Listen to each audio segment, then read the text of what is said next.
Hello students, कैसे हैं आप सारे। आशा करता हूँ ठीक होंगे, दुरुस्त होंगे, तंदुरुस्त होंगे। स्वागत है आप सभी का आपका चैनल वाईफाई से डिफेंस का पार्ट अनअकैडमी ग्रुप का, और देता है आपको इंडिया के बेस्ट सर्वर डिफेंस एजुकेशन। स्वागत है आप सभी का।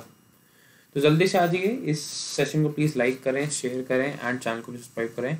ये आपका पार्ट 3 है of top static GK question, जो कि आपके लिए बहुत ज़्यादा इंपॉर्टेंट है किसी भी आपके एग्जाम के लिए। ठीक है, these are very very important for you guys, बहुत ज़्यादा ही आपके लिए इंपॉर्टेंट है ये।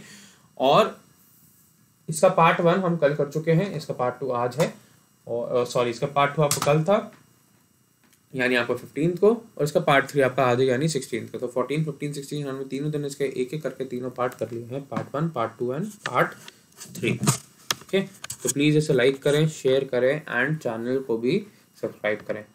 और दूसरा, आपका अगर कोई भी फ्री कंटेंट अनअकैडमी पर अनलॉक करना चाहते हैं तो आप प्रणव 10 का कोड यूज़ कर सकते हैं। ये आपके लिए स्पेशल क्लासेस, क्विजेस, मॉक्स एक्सेट्रा आपके लिए सारी चीज़ें अवेलेबल करवाता है, सारी अनअकैडमी कैटेगरीज को। टोटल आपकी अनअकैडमी कैटेगरीज टोटल आपकी आई थिंक 30+ हैं। तो आप 30+ अनअकैडमी कैटेगरीज पे फ्री कंटेंट एक्सेस कर सकते हैं सिर्फ एक अनलॉक कोड को यूज़ करने से। वो अनलॉक कोड है आपके लिए प्रणव 10। ठीक है, वो अनलॉक कोड है सब आपके लिए प्रणव 10। उसके साथ साथ अगर आप कोई भी अनअकैडमी सब्सक्रिप्शन परचेज करना चाहते हैं तो आप परचेज कर सकते हैं। आपको बस एक कोड यूज़ करना है, प्रणव 10 और प्रणव IT, जैसे ना केवल आपको अपने उस सब्सक्रिप्शन पे एक 10% डिस्काउंट मिलेगा, बल्कि आपको मेरी पर्सनल मेंटरशिप भी मिलेगी। और आप 30+ अनअकैडमी सब्सक्रिप्शन कैटेगरीज पे ये कोड यूज़ कर सकते हैं।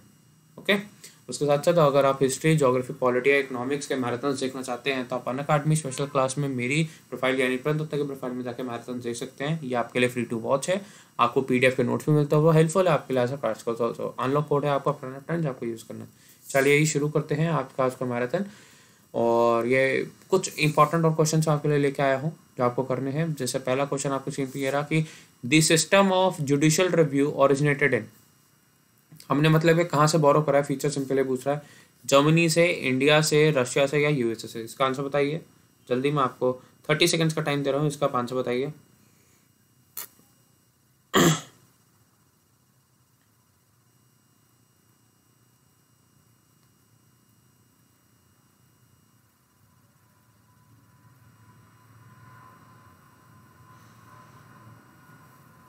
इसका आंसर आपका USA से, हमने USA से ये फीचर लिया है। अगर मैं और कुछ फीचर से बात करूँ, लाइक आपका फंडामेंटल राइट, प्रियम्बल, ये हमने USA से लिया है। ठीक है, मैं बात करूँ आपसे DPSP, तो हमने USSR यानी रशिया से लिया है। अगर मैं बात करूँ आपसे सॉरी, DPSP हमने आपका आयरलैंड से लिया है।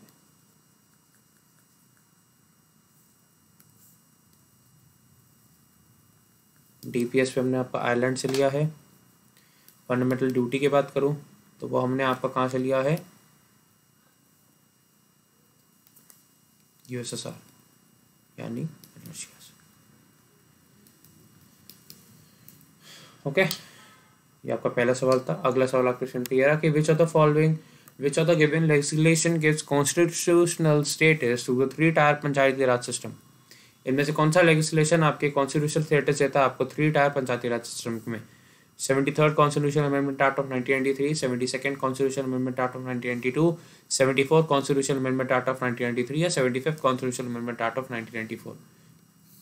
सिंपल सी बात है, आपका 73rd constitution amendment act of 1993 आपको ये देता है। अगर मैं बात करूँ आपसे 74th आपको म्यूनसिपैलिटी के लिए देता है, और ये 74th भी आपका 1993 में ही आया था। 74th and 73rd constitution amendment act of 1992।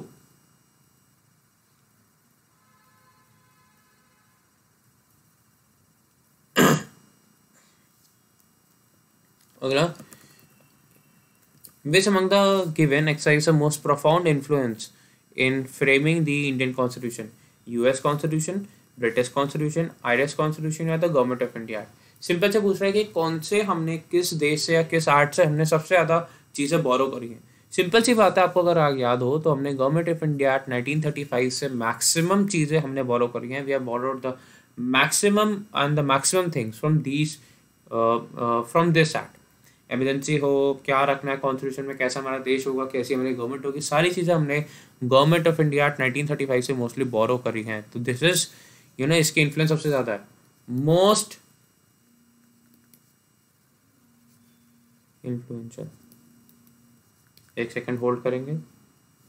Hello, yes पाजी, पाजी class.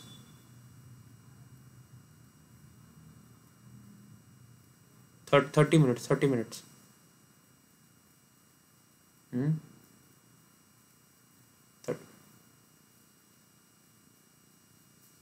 Sorry sorry sorry guys. अगला, all doubts and disputes in connection with the election of the president are inquired into and decided by the Supreme Court, the Election Commission, the Parliament, the Prime Minister। जो सारे आपके doubts और disputes होते हैं, आपके अगर president कोई भी इंक्वायरी करता है, आपके जो राष्ट्रपति के इलेक्शन में कोई इंक्वायरी होती है, तो वो कौन डिसाइड करता है? कौन इंक्वायरी करता है, कौन डिसाइड करता है? Supreme court, election commission, parliament या आपका प्रेसिडेंट, आपका प्राइम मिनिस्टर। कौन करता है? ये आपका सारा सुप्रीम कोर्ट इंक्वायरी करता है। ठीक है, ओके। जो सारे डाउट एंड डिस्प्यूट होते हैं आपका सुप्रीम कोर्ट देखता है। Are inquired and decided by the Supreme Court. Voting में अगर कुछ होता है, तो आपका इलेक्शन कमीशन देखता है। ठीक है, वोटिंग में अगर कुछ होता है तो आपका इलेक्शन कमीशन देखता है। इनको डिस्प्यूट्स में आपका सुप्रीम कोर्ट देखता है। मैं बात करूं आपसे तो आपको मैं पहले भी बता चुका हूं कि जो आपका पार्लियामेंट होता है उसके जो पार्ट होते हैं आपके प्रेसिडेंट प्लस लोकसभा प्लस आपका राज्यसभा होते हैं। प्रेसिडेंट प्लस लोकसभा प्लस आपका राज्यसभा, ये तीनों उसके पार्ट्स होते हैं। अगला सवाल, from the constitution of which country the provision of federation was borrowed while framing the Indian constitution. कौन से देश से हमने फेडरेशन का प्रोविजन बोरो करा था? अब जब हम अपने अपने कॉन्स्टिट्यूशन को फ्रेम कर रहे थे तो हमने कौन से देश से इसको बोरो करा था? हमने ये यूके, यूएसए, कनाडा या आपके स्विट्जरलैंड? ये हमने कनाडा से बोरो करा था। कनाडा से हमने कनाडा से एक चीज बोरो करी, वो क्या थी? Federation with a strong centre, यानी सेंटर सबसे ज्यादा स्ट्रॉन्ग होगा, यानी यूनियन गवर्नमेंट सबसे ज्यादा स्ट्रॉन्ग होगी। और फेडरेशन का मतलब होता है कि आपने जो लॉ मेकिंग सब्जेक्ट्स है उनको लिस्ट में डिवाइड करा हुआ है। जैसे आपकी यूनियन लिस्ट हो गई, स्टेट लिस्ट हो गई और एक आपकी कॉन्करेंट लिस्ट हो गई। यूनियन पे सिर्फ सेंटर, स्टेट पे सिर्फ स्टेट और कॉन्करेंट पे दोनों बना सकते हैं। ये आपका ऐसा एक फेडरेशन होती है। तो हमने ये कनाडा से लिया है। अगला, the Indian National Congress observed independence day for the first time on 26 जनवरी इन 1920, 1925, 1930 या 1947। ये तो अभी हमने पढ़ा था पिछली क्लास में, ये 1930 है। हमने ये रावी रिवर, जो आपका कांग्रेस का लाहौर का सेशन हुआ था उसके तहत हमने ये ऑब्जर्व करा था। इंडियन नेशनल कांग्रेस के लाहौर सेशन के तहत हमने ये रावी रिवर के तहत और उसके तट पे हमने ये फ्लैग अनफोल्ड करा था। उस पर पंडित जवाहरलाल नेहरू का था। ओके, अगला, when was the non cooperation movement suspended. Non cooperation movement हमने कब सस्पेंड कर दिया था? हमने कब सस्पेंड कर दिया था? ये हमने 1940, 1932, 1922 या 1922 हमने कब सस्पेंड करा था? ये हमने 1922 में सस्पेंड कर दिया था। कब? आपके 5 फरवरी 1922 में हमने सस्पेंड कर दिया था, जब आपके चौड़ी मैसेकर हुआ था, जब आपके लोगों ने एक पुलिस स्टेशन को जला दिया था। अगला, गांधी जी चंपारण नहीं, आपका ये चंपारण होगा। Champaran movement was for the securities of right of Harijan, civil disobedience movement, maintaining the unity of Hindu society, solving the problem of indigo workers. ये solving the problem of indigo workers है। चंपारण एक आपका बिहार में एक जगह है, it is a place in Bihar. और चंपारण और बिहार में आपके इन्हें डॉक्टर राजेंद्र प्रसाद भी मिले थे आपके गांधी जी को। यहाँ पे एक आपका सिस्टम चलता था जिसका नाम था आपका 3 खतिया सिस्टम, कि हर एक 3 कट्टे में से आपको एक कट्टे में 1/3 में आपको इंडिगो उगाना ही उगाना है। तो ये चाहते नहीं थे, इससे एक्सप्लॉयटेशन हो रही थी, इसलिए चंपारण सत्याग्रह आया था। चंपारण सत्याग्रह से बहुत अच्छा हुआ था फार्मर्स के लिए, उनको राइट्स मिली थी और अंग्रेजों ने भी गांधी जी का लोहा माना था। अगला, who was the first Indian women to preside over the Indian National Congress? वो पहली भारतीय महिला जिन्होंने आपके भारतीय राष्ट्रीय कांग्रेस को उसकी अध्यक्षता करी थी। सरोजिनी नायडू, पद्मजा नायडू, आनी बेसेंट, आपका प्रीतिलता वाडेकर, या आपकी सरोजिनी नायडू थे।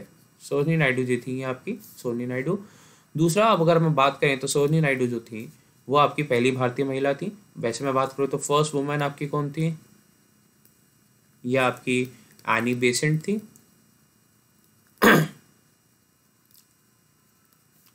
पहले मुस्लिम कौन थे? तैयब जी, बदरुद्दीन तैयब जी। फर्स्ट इंग्लिश कौन थे? George Yule. और पहले कौन थे? ये थे आपके वोमेश चंद्र बैनर्जी, WC बैनर्जी। 1924 के आपके बेलगाम के सेशन में गांधी जी ने पहली और आखिरी दफा कांग्रेस के किसी सेशन की अध्यक्षता करी थी।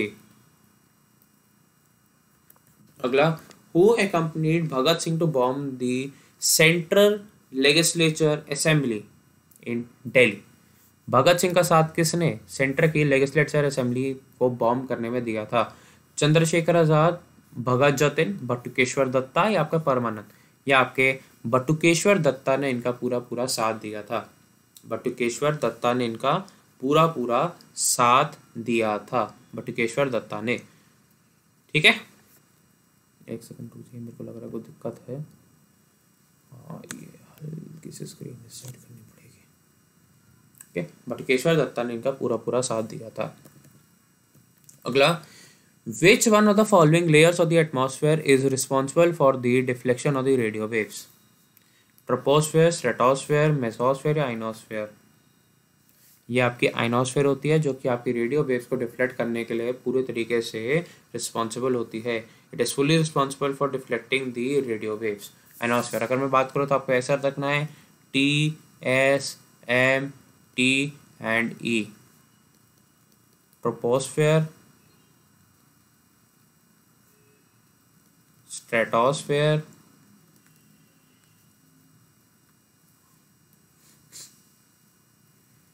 मेसोस्फेयर,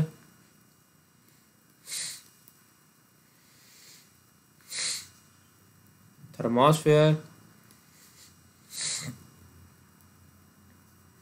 या आपका एग्जॉस्फेयर।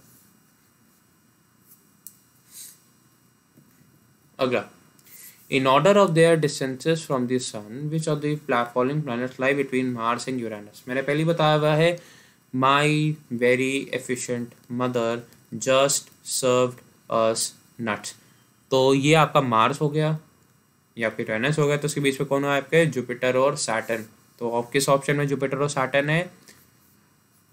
ये इस वाले ऑप्शन में, बी में, जुपिटर और सैटर्न। तो जुपिटर और सैटर्न आपके मार्स एंड यूरेनस के बीच में आते हैं। अगला, Tropic of Cancer passes through which of the following group of Indian states? Gujarat, MP, Chhattisgarh, Manipur, Rajasthan, Jharkhand, West Bengal, Mizoram, UP, MP, Bihar and Jharkhand, Maharashtra, Chhattisgarh, Orissa and Andhra Pradesh. देखिए, आंसर इसका काफ़ी सिंपल है। वो इसलिए क्योंकि यूपी से पास नहीं होता, ना आपके आंध्र प्रदेश से पास होता है और ना आपके उड़ीसा से। आंसर है आपका इसमें बी, क्योंकि ये मणिपुर से भी पास नहीं होता। अगर मैं स्टेट्स की बात करूँ किससे से होता? गुजरात, राजस्थान, MP, झारखंड, छत्तीसगढ़,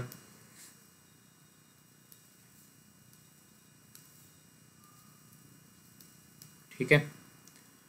और छत्तीसगढ़ के बाद फिर आपका वेस्ट बंगाल, त्रिपुरा और आपका मिजोरम। 1 2 3 4 5 6 7, 1 2 3 4, 1 2 3 4 5 6 8 हो तो गए। त्रिपुरा और आपका मिजोरम, इन 8 स्टेट से पास होता है।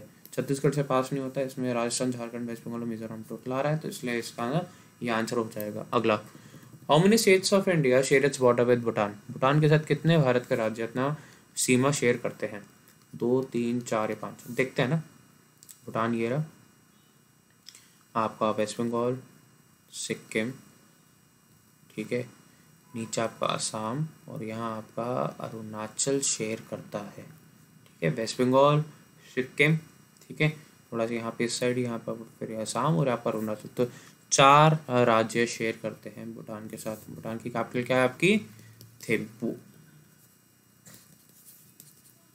इतनी जल्दी जल्दी सॉल्व करने हैं क्वेश्चन, ठीक है। असल में मैं आपको सॉल्व करना भी सिखा रहा हूँ।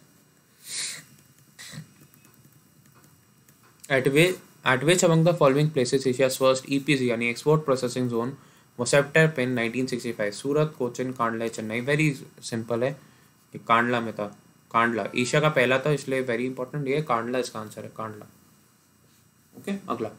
Which of the following measures should be taken when an economy is going through inflationary pressures? यानी मार्केट में पैसा बहुत ज़्यादा हो गया है। अगर हम टैक्सेस इंक्रीज कर देंगे तो आपके मार्केट से पैसा जाएगा, बिल्कुल जाएगा। अगर हम इंटरेस्ट रेट कम कर देंगे तो लोग ज़्यादा लोन ज़्यादा लेंगे तो मार्केट में पैसा ज़्यादा आएगा, इसलिए ये नहीं हो सकता। पब्लिक स्पेंडिंग ज़्यादा करेंगे यानी पब्लिक के पास हम पैसे ज़्यादा पहुँचा रहे हैं, तो ये भी नहीं होगा, इसलिए इसका आंसर केवल एक आपका 1 हो गया। अगर हम दोनों ऑप्शन को देखें, इस पर क्या होना चाहिए था? The interest rate should be increased not reduced, तो the public spending should be reduced not increased। ये आपका इन्होंने उल्टा सीधा कर दिया, they switched it। next up, when the productive capacity of and the economic system of a state is inadequate to create sufficient number of jobs, it is called as। जब आपकी productive capacity, एक आपकी अर्थराष्ट्र जो होती है आपकी, या अर्थव्यवस्थित जो सिस्टम है आपका, वो सफिशिएंट नहीं है कि आप जॉब्स क्रिएट कर सकते हो, तो वो क्या होती है? Seasonal unemployment, structural unemployment, disguised unemployment, या आपका साइक्लिकल अनएम्प्लॉयमेंट। ये क्या है आपका? ये आपका स्ट्रक्चरल अनएम्प्लॉयमेंट है, यानी स्ट्रक्चर ही ठीक नहीं है इकोनॉमी का, तो आप कैसे प्रोड्यूस कर लेंगे जॉब जब आपकी इकोनॉमी का स्ट्रक्चर ही ठीक नहीं है। सीजनल होता है कि एक आदमी जो आपकी शिकंजी बेचता है वो आपके समर्स में बेच पा रहा है, विंटर्स में नहीं। डिस्गाइज का मतलब 4 लोग काम कर रहे हैं, काम से 2 का है, तो 2 मतलब डिस्गाइज्ड है। और साइक्लिकल मतलब आप कभी एक जगह की साइकिल होती है, बूम, रिसेशन, फिर आपका वापस ऐसे करते हो, जो आपको रिसेशन आपकी जॉब की, जब बूम आया तो आपकी जॉब वापस आपके पास आ गई। इसका आंसर आपका स्ट्रक्चर, यानी आपका स्ट्रक्चर ही ठीक नहीं है। आप 100 चीज़ें बना पाते हैं और आपका ऑर्डर 1000 का आ जाए, तो ये आपका स्ट्रक्चर ही ठीक नहीं है कि आप 1000 के लिए बना पाएंगे, जिसकी वजह से आप 1000 लोगों को एम्प्लॉय भी नहीं दे पाएंगे, एम्प्लॉयमेंट। यानी अगर एक पर्सन एक चीज़ बनाता है और आपकी कैपेसिटी ही 100 की है, तो आप केवल 100 लोगों को ही एम्प्लॉय कर सकते हैं। और अगर मैं आपको ऑर्डर 1000 का भी दूँ तो तब भी आप नहीं बना पाएंगे, इसलिए आप 1000 लोगों को रोजगार नहीं दे पाएंगे।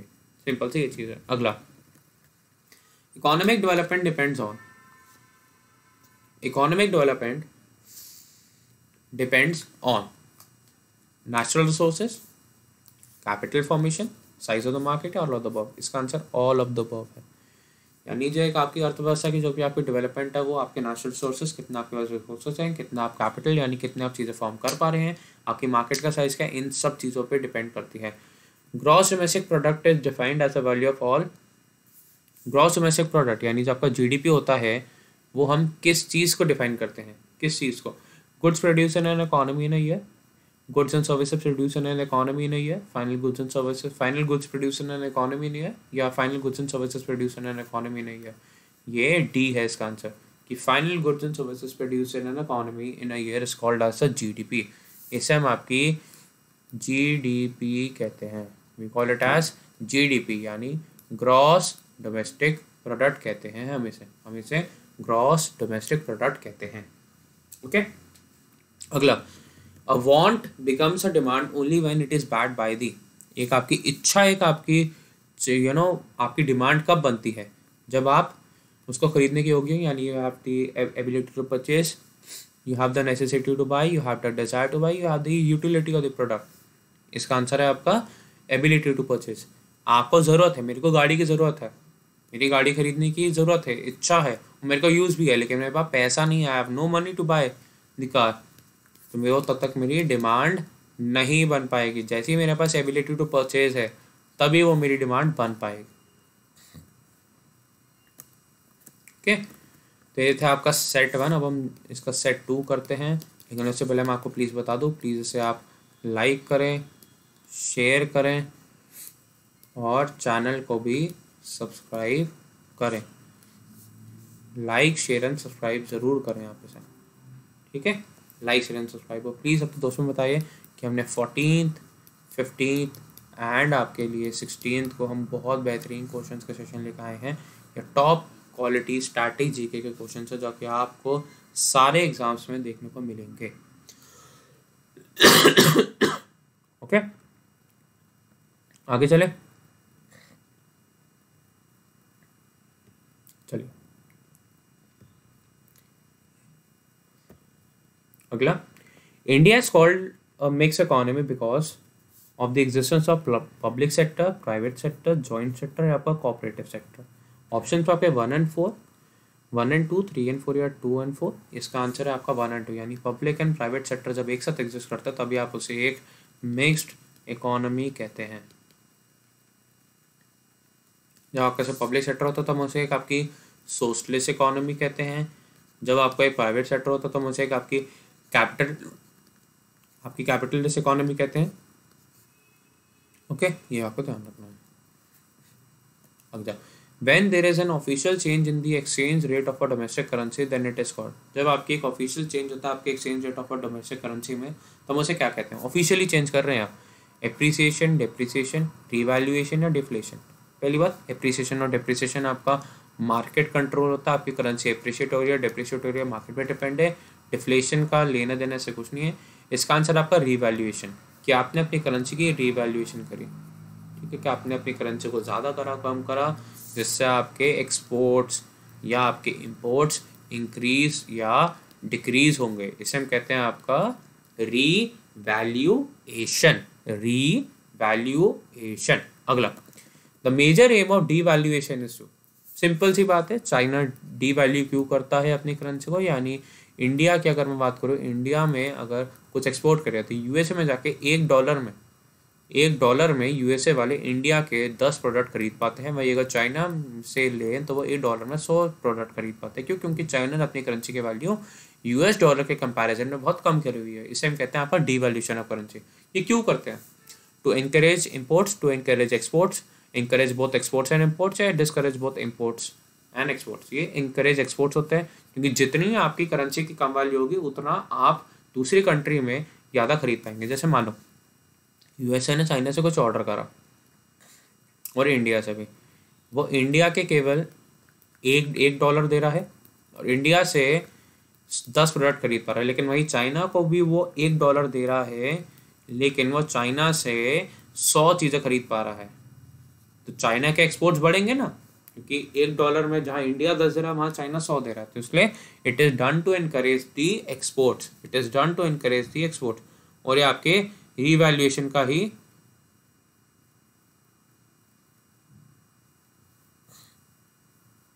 एक सेकंड होल्ड करेंगे।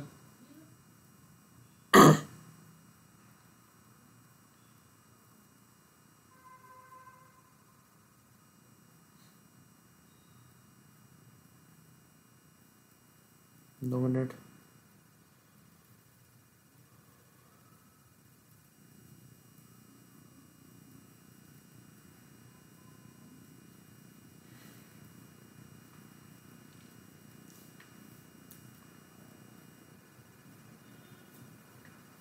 ओके, अगला सवाल, structural unemployment arises due to deflationary conditions, heavy industry bias, shortage of raw material से आपका इनएडिक्वेट प्रोडक्टिव कैपेसिटी। देखिए, डिफ्लेशन से हमारे को कुछ लेना देना नहीं, इंडस्ट्री से भी कुछ लेना देना नहीं, रॉ मटेरियल से भी कुछ नहीं, लेकिन मेरे पास बनाने की जब इनएडिक्वेट प्रोडक्टिव कैपेसिटी यानी मैं बना ही नहीं सकता, तभी तो आपको स्ट्रक्चरल अनएम्प्लॉयमेंट आएगा। मेरे पास रॉ मटेरियल्स भी हैं, मेरे पास बायस भी नहीं है, मेरे को पूरा सपोर्ट है, मेरे पास डिफ्लेशनरी कंडीशन नहीं है, मेरे पास इन्फ्लेशनरी कंडीशन है, यानी मेरे को पैसा मिल रहा है, लोगों की डिमांड बढ़ रही है और मेरी सप्लाई भी बढ़ रही है, लेकिन मेरे पास ना मशीन है ना कुछ है। मैं सिर्फ 100 चीज़ें ही बना सकता हूँ। मेरे को ऑर्डर अगर 200 का आ गया, मैं कहाँ से बनाऊंगा जब मेरे पास I don't have the capacity, no capacity. तो स्ट्रक्चरल अनएम्प्लॉयमेंट में आपका और कुछ नहीं, सिर्फ केवल आपकी कैपेसिटी का ही सारा खेल है कि अगर मेरे पास प्रोडक्शन की कैपेसिटी नहीं है ना, मैं कितना भी कुछ कर लूँ मैं कुछ भी नहीं बना पाऊंगा। तो इसलिए इसका सबसे इंपॉर्टेंट आंसर क्या है कि मेरे पास इनएडिक्वेट प्रोडक्टिव कैपेसिटी है, इसलिए आपकी स्ट्रक्चरल एम्प्लॉयमेंट होती है। अगला, indirect tax means, indirect tax का मतलब क्या होता है? There is no direct relationship between the tax payer and the government, direct relationship between the tax payer and the government, tax basis income, the incidence and the impact on the same person, नहीं। इसका answer है आपका ये। Indirect से मतलब समझ में आ रहा है, ये आपका डायरेक्ट होता है, ठीक है। टैक्स बेसिस इनकम, ये आपकी इनकम टैक्स की बात कर रहा है, और जब इंसिडेंस यानी जिसके ऊपर टैक्स लग रहा है, जिसके ऊपर इम्पैक्ट हो रहा है, जब वो सेम आदमी पे है, तो वो इनडायरेक्ट नहीं, वो आपके डायरेक्ट टैक्स होता है। जैसे आपका जीएसटी,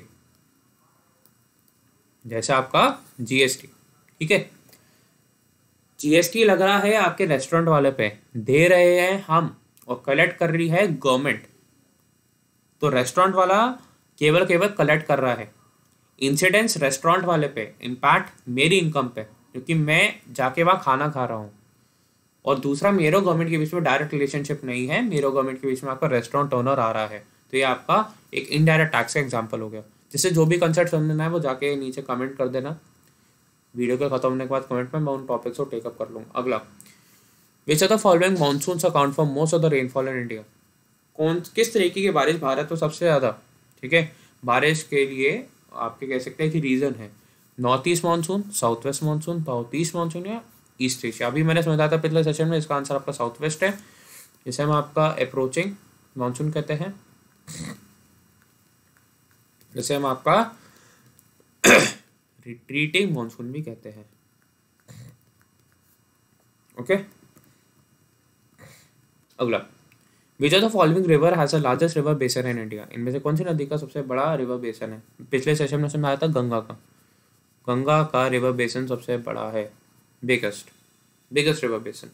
ओके, अगला, on the day the sun is nearest to the earth is said to be in aphelion, perihelion, apogee या पेरिजी। इसका आंसर है आपका पेरीहेलियन। जब आपका अर्थ और सन सबसे नजदीक होते हैं, और जब आपका सन इज फारथेस्ट टू अर्थ, तो वो क्या होता है आपका एपेलियन। दूसरा, पेरिजी का मतलब होता है sun is, sorry, moon is closest to earth, और इसमें क्या होता है, moon is farthest to earth. अगला, Indira col makes the 3-point boundary between which are the following countries. Indira col makes the 3-point boundary between which are the following countries. Nepal, India, China, India, Pakistan and China, Myanmar, India, China, Bhutan, India, China. ये of course ही बात है, ये India, Pakistan and China बनाती है। ये एक ऐसा आपका इंदिरा कॉल पॉइंट है जो इंडिया का नॉर्थन मोस्ट है। यहाँ पर चाइना, यहाँ पर इंडिया, और यहाँ आपका पाकिस्तान होता है। ओके, यहाँ आपका पाकिस्तान होता है।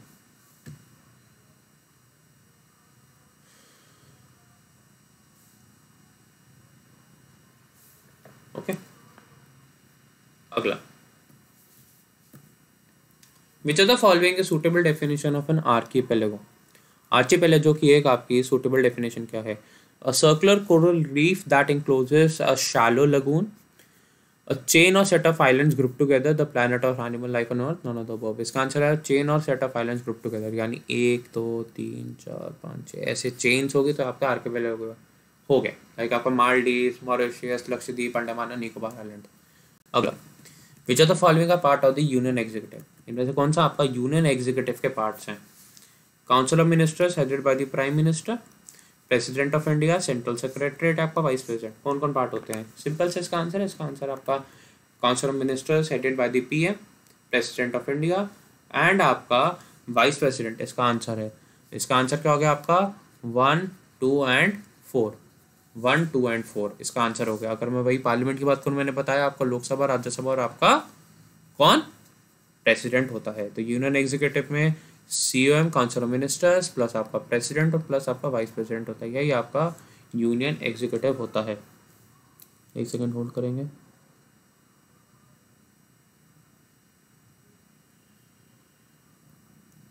ओके, अगला, with reference to the schedules of the Indian constitution which are the following are correct. यानी आपका मैच एंड मैच करना है। सेकंड शेड्यूल ऐसे याद रख लो ना, match TS of old PM. अब देखो कह रहा है वैसे तो हाँ correct math. Second schedule emoluments territories, हाँ ठीक है ये करेक्ट है। थर्ड शेड्यूल एलोकेशन गलत है। फोर्थ शेड्यूल वेरिएशन ऑफ, नहीं ये गलत है, ये मिक्स कर दिया। फोर्थ आपका ये आना था तो इसका आंसर क्या हो जाएगा आपका ओनली वन, ओनली वन हो जाएगा। यहाँ पे आपका आना था ये थर्ड वाला ये है और ये फोर्थ वाला ये है, ठीक है ये आना था आपका। अगला, what qualification should be to become a president? 35 years of age, he should be a member, eligibility rejected, Rajya Sabha, must be an Indian citizen, no। इसमें आपका लोकसभा मेंबर बनने के लिए ये लायक होना चाहिए, ये काबिल होने चाहिए आपके, एक आपके लोकसभा के मेंबर बनने के लिए इनमें आपकी काबिलता होनी चाहिए कि आपके ये लोकसभा के मेंबर बन सके। Which article of the Indian Constitution indicates that there should be an Attorney General of India? 78, 76, 67 या 113? ये आपके 76 आर्टिकल में आते हैं and he is the highest law officer of India, attorney general.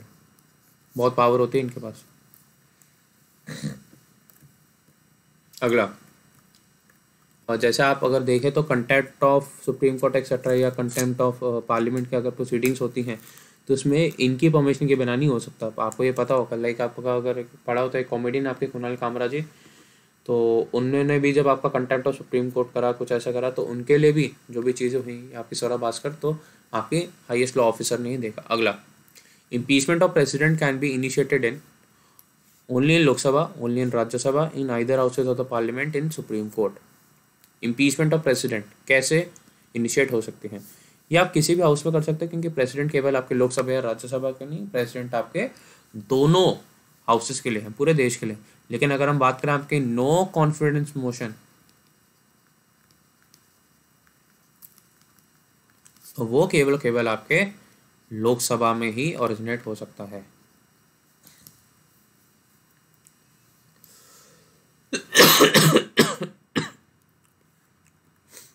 अगला, ओके तो ये थे आपके इम्पोर्टेंट और महत्वपूर्ण सवाल जो कि हमें पढ़ने थे और जो कि हमारे को करने थे, ठीक है, और जो कि हमारे को पता होने चाहिए कि हाँ यार ये हमारे पेपर में आ सकते हैं और ये हमसे पूछा जा सकता है, ठीक है। तो अब मैंने आपको लगभग आई थिंक कितने मैं क्वेश्चन को गिनता नहीं, मैं हमेशा कंसेप्ट गिनता हूँ। तो मैंने आपको कम से कम आपके 200+ मोस्ट इंपॉर्टेंट कंसेप्ट मैंने आपको बता दिए। बहुत सारी चीज़ें आपके क्वेश्चन से रिलेटेड बताई, बहुत सारी चीज़ें आपको ऐसे बताई जो कि आपको समझना नहीं चाहिए। तो प्लीज़ आपका बस काम यही है कि प्लीज़ आप इसे लाइक करें, शेयर करें एंड चैनल को भी सब्सक्राइब करें ताकि अच्छा लगे सबको। प्लीज़ लाइक करना, शेयर करना है, चैनल को सब्सक्राइब करना। तो आशा करता हूँ आपका आज का दिन बहुत अच्छा जाएगा, ठीक है। प्रणव टैंक का अनलॉक कोड और प्रणव टैंक का ही रेफरल कोड यूज़ करें। आई होप आपका आज का दिन बहुत अच्छा है। जय हिंद, जय भारत, भारत माता की जय, Vande Mataram, God bless you all, bye bye.